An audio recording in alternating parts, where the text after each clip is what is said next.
There has been a lot of speculation in recent weeks about the potential defense strategy for Nick Reiner, who has been arrested and charged with first-degree murder in the double homicide case of his parents, Rob and Michele Singer Reiner. And many people think that he will enter a plea of not guilty by reason of insanity.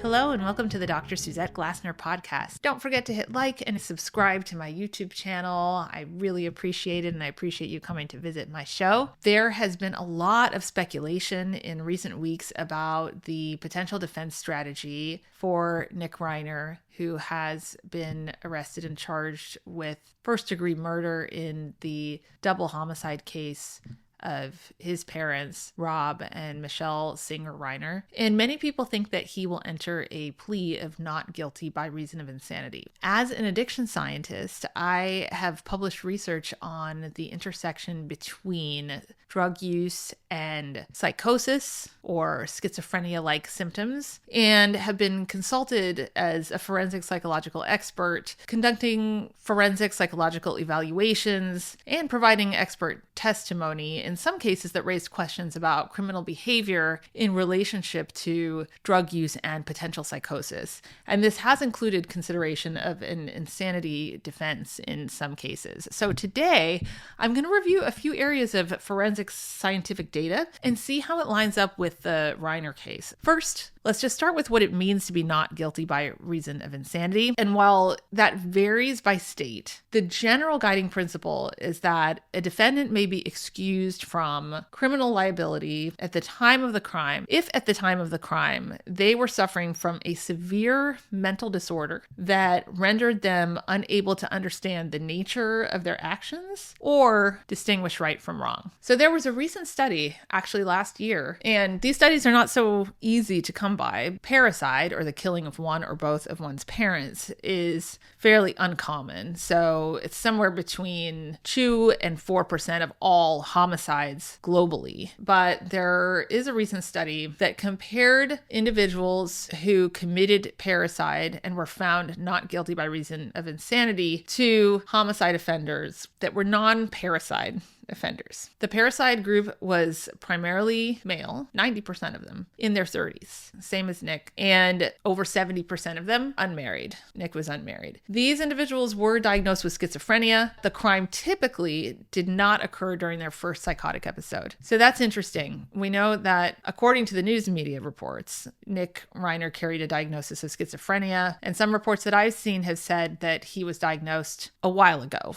So he probably, if that diagnosis is accurate, was not in his very first ever psychotic episode, which is consistent with what was found to characterize the profile of parricide offenders who were found to be not guilty by reason of insanity. Over 70% of them had prior contact with mental health services and had been hospitalized in the past. And though I haven't seen any specific reports around whether Nick Reiner had ever been hospitalized, we do know that he has had prior contact with mental health services, given that he was under the care of a team of mental health professionals who were prescribing him medication, allegedly for schizophrenia. Now, only a few individuals in the sample were considered to be adherent to treatment at the time of the crime. And though we have heard reports that Nick Reiner was in the process of a medication transition, and a lot of this has been attributed to that, there is this question of medication adherence or treatment adherence that I haven't really heard answered that crops up in almost every single study that I have read about parricide offenders, is that they had discontinued their treatment or were not adherent to their treatment. So I would be very curious about that to see if that was the case with him. Substance use was noted in about half of the cases before the crime, but substance use at the time of the crime was observed only in a few cases. And we still don't have information that has been made available to the public around whether or not there was active substance use detected at the time crimes were committed. So over 75% of individuals who committed parricide in this study had a history of violence. We have seen some reports around a history of violence with Nick, although prior convictions were actually quite rare, only about 14%. And I have not heard about any prior convictions in Nick's history, so I don't believe there were. So this is all lining up pretty consistently with what we know about Nick. About a third of the offenders reported a history of abuse, either physical or sexual. I know that there have been some speculations around abuse history with him, but I don't think anybody has confirmed that to have been the case. Stressful events before the crime, particularly bereavement, were noted in close to 40% of individuals, and nearly a quarter of them attempted suicide after the parricide. So while he did not attempt suicide, we do know from news reports that he was on suicide watch for a period of time after the deaths of his parents. As far as stressful events prior to the crime, we know that he had a fight with his parents at a party the night before. We don't really know much more than that. We also know that most parricides occur within shared residences with the victims, which sadly was the case, or at least he was living in the guest house, according to reports. Sharp force was the predominant method in over 80% of these cases that were found to be not guilty by reason of insanity. And we know, given the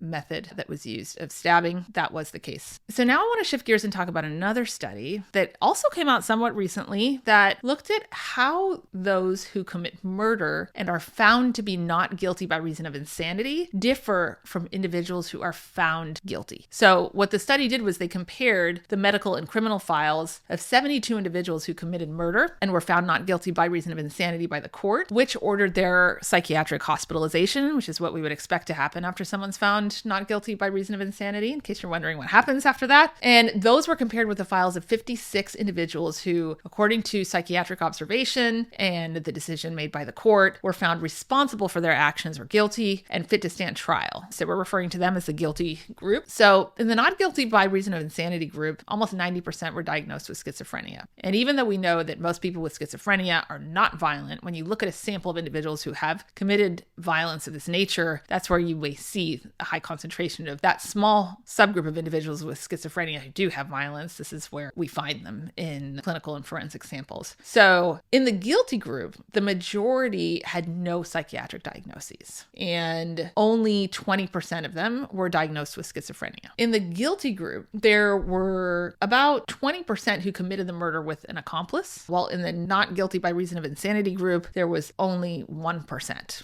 And that makes sense if a murder is motivated by paranoid delusions of some kind, if they're not shared with other people. Whereas if a murder is committed for other reasons, like greed or some way that a person stands to gain from harming or ending the life of another person, that could become a shared endeavor with other accomplices. Whereas a psychotic illness driving a behavior is going to be unique to that one person, so they're unlikely to involve anybody else. In the non-guilty by reason of insanity group, the main motive was paranoid delusions, which in some cases appeared in combination with hallucinations. And a paranoid delusion is basically when you think that somebody is trying to hurt or harm you. And in this case, that would be the victims. And the guilty group motives were quite different. So they involved revenge and jealousy primarily. And so those were some of the clinical characteristics, looking at the diagnoses of individuals who were found to be not guilty by reason of insanity versus those who were found to be guilty. The findings related to the murder specifically, the first major finding concerns behavior at the scene of the crime. And I found this pretty interesting. Murderers who remained at the scene and called for assistance were more likely to be classified as not guilty by reason of insanity, where murderers who left the scene or attempted in some way to conceal the evidence were more likely to be classified as guilty. And this is consistent with studies on criminal murderers who are not found to be not guilty by reason of insanity. We find that they flee the scene immediately after executing murder, and they try to conceal the evidence. This is pretty common among criminal murderers who do not have reason to propose a not guilty by reason of insanity plea. A possible explanation for this type of behavior is the mindset of a not guilty by reason of insanity offender. They tend to have this complete, absolute, and really irrefutable belief that their delusions are real. And even in the face of conflicting evidence, they still will hold those delusions. So if you think about a persecutory or what we call a paranoid delusion, or the belief that someone is going to be harmed or harassed by somebody, most criminal murderers perceive reality in a pretty reasonable way. So when a criminal murderer commits murder, they're doing it out of choice and awareness that their act is illegal. But many people who are not guilty by reason of insanity are motivated motivated by these paranoid delusions. They perceive reality in this very psychotic way. And so some of them really can't distinguish between what's prohibited and what's permitted. Others may actually understand that the act is prohibited, but they feel like they can't avoid doing it because they need to do it. So in the mind of a person with a paranoid delusion, the murder is a logical response to some unrealistic thoughts that they're having and their false perceptions or hallucinations. They're operating on a belief that they would be harmed by the victim, or in this case, victims. So they're thinking of themselves of not only having done the right thing, but also having done an unavoidable thing. And there's really no reason for them to hide by fleeing from the murder scene. So that's the distinction that I found very interesting. And we do know that in Nick's case, he did flee the scene. So that is more consistent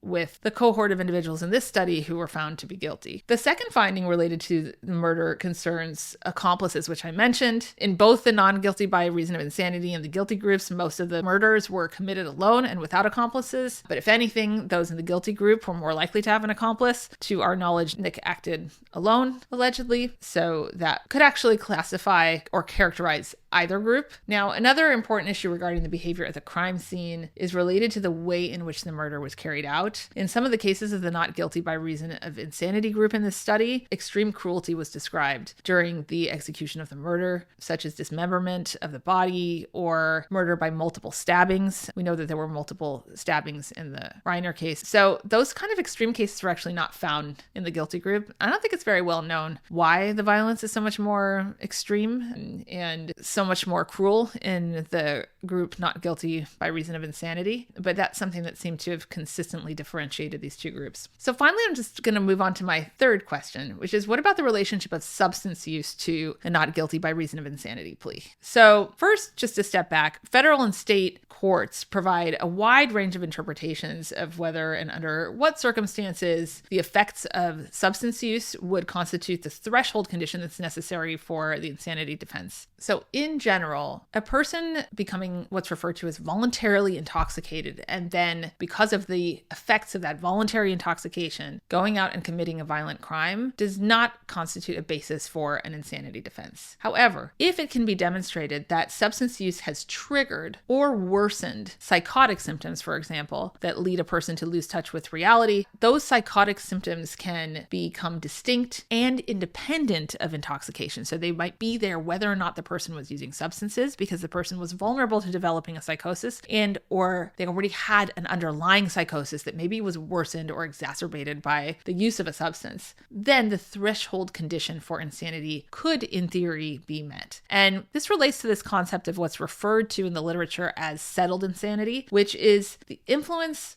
of alcohol or substances triggering an underlying psychotic disorder of what is referred to as a settled nature. Though the terminology is a little bit odd, the way that it has been described is that the law distinguishes between mental impairment that does not go beyond the period of voluntary intoxication for which no defense is available, and insanity resulting from long-term use of drugs or alcohol. There are quite a few jurisdictions in the United States that have recognized a defense to criminal acts where long-term use of an addictive substance has caused a fixed, or what is referred to as a settled insanity that is distinct from and independent from the period of intoxication. So that's a lot of jargon, but let me unpack what it means a little bit just by using an example. There is this phenomenon of what is called substance-induced psychosis. And if we take methamphetamine as an example, methamphetamine use, particularly in people who use it chronically or heavily, increases the risk of psychotic symptoms. And for a subset of individuals, those psychotic symptoms will endure and will become chronic even after the person stops using methamphetamine, even if they become sober and are in complete addiction recovery. It doesn't really go away, and it looks very similar to schizophrenia. And so what this guidance is suggesting is that if you have used substances in a way that ends up triggering a psychotic illness that persists whether or not you're actively using substances, then even though it's substance related, and even though it may have gotten worse because a person used substances, it may constitute the basis for making a non-guilty by reason of insanity plea or forming a defense around that concept. In Nick's case, there are two classes of substances that I've seen references to him having used. in the past that can trigger or worsen psychosis, and that is stimulants and methamphetamine specifically, which has also been connected very specifically in the research literature and in my clinical experience with violence. The other is cannabis, which at high doses and the more potent formulations and in people who are already vulnerable to a psychotic illness like schizophrenia can trigger or worsen psychotic symptoms and or schizophrenia-like symptoms. We don't know if Nick was actively using stimulants or cannabis at the time. We don't know currently whether that has any relation to what might be set forth as an argument for a non-guilty by reason of insanity plea, if that is the approach that the defense takes to his case. But if substance use were in the mix as part of the overall picture of what was going on with Nick at the time of the murders, the substance use itself would really not support a defense by reason of insanity. It would really be the relationship of that substance use to a pre-existing condition that either occurred on its own outside of the context of use of substances or was maybe triggered initially by the use of substances and persisted both during times when he was actively using drugs and during times of sobriety. So I hope this discussion sheds some light on some of the dynamics at play in the formulation of a not guilty by reason of insanity defense and the complexity involved when you have both mental health symptoms and addiction-related symptoms that are potentially contributing to the overall picture of criminal behavior. I look forward to seeing you next time.